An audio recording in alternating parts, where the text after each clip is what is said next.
let's start kind of just opening up to all three of you, and we'll start with you, Deanna.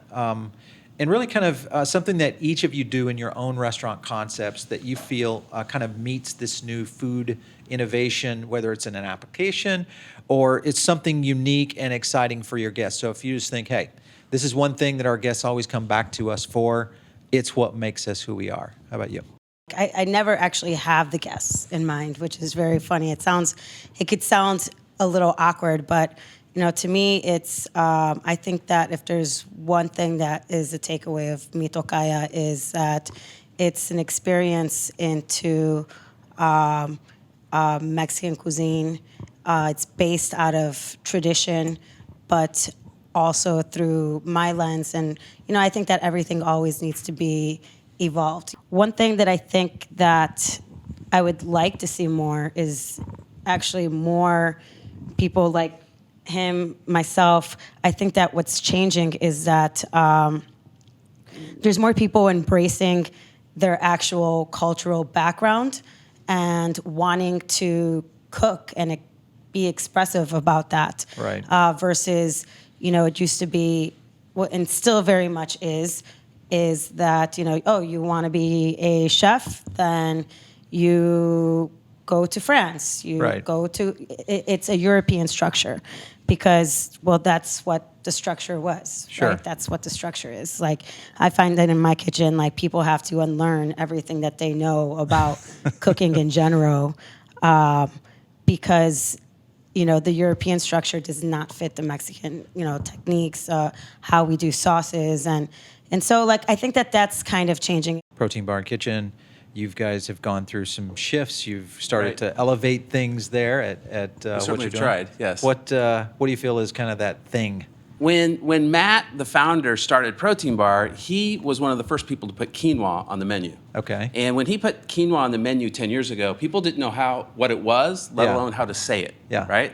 And through the journey of the brand and the growth, the concept lost a little bit of that innovation side of introducing interesting ingredients to our guests. Right. And our consumer, the people who come to our restaurant, are very focused on what they're putting into their body. Yeah.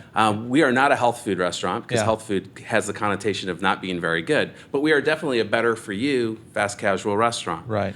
And over the last 2.5 years, we've really gotten back to focus on the ingredients and bringing interesting ingredients or boost into our menu that people may have begun to learn about. For example, we scramble our eggs with ghee. Okay. Which is a clarified butter. Right. Imparts a lot of flavor. There's really nice nutritional fats in ghee that you don't necessarily have to deal with butter. We did something with Vital Collagen when collagen was starting to become this interesting thing. Interesting. And right now we're doing something with CBD.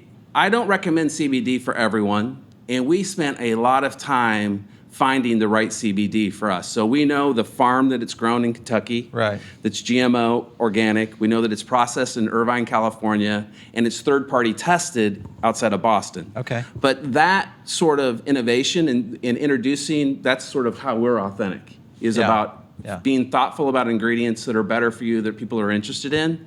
And so as we sort of continue to build on the business, we'll continue to look to be not the first to market on something, but someone who's early to market on ingredients that we think are delicious or add value to our menu.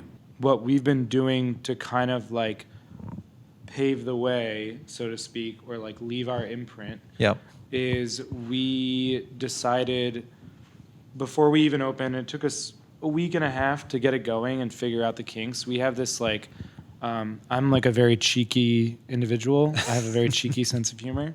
Somewhat irreverent. So we have like the menu, and then on the back is what we call the other menu. The other menu is 4 courses. It's not like a bougie prefix meal. Right. It's like tasting portions and all that. It's family style. Yeah. And it just goes into the concept of how we want people to experience Galit. We want you to have a giant meal with breads and hummus and saltine and all sorts of plates and big entrees with a bowl of grains, dessert, coffee, and then so like that's what we're focusing on. And if you eliminate the choices and you give them variety, they make decisions that they're content with.